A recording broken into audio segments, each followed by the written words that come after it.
Meet Anthony, a dedicated father who, like thousands of Christian parents, experienced the same heartache. His 3 adult children had drifted away from the church. Already living with their own families, they showed no desire to attend the services.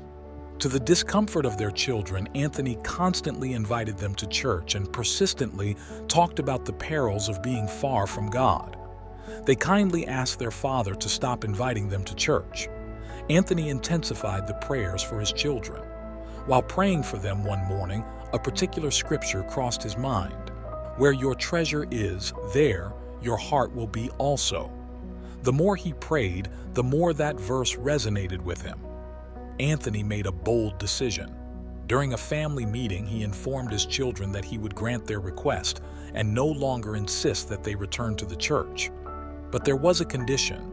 They would return their tithes and offerings to God. Surprisingly, the children accepted the agreement, thinking they would no longer be bothered with invitations to the church. But in time, something extraordinary happened.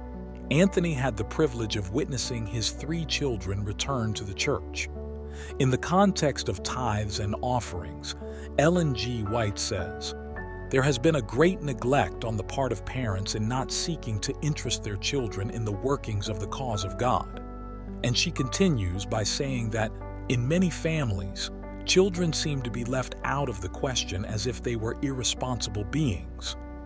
As we look to protect the hearts of our children, let us motivate them to put God and His cause first. Let us invite them fervently to return their tithes and promise offerings to the Lord.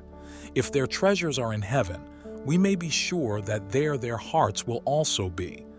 May we put our desires last and God first.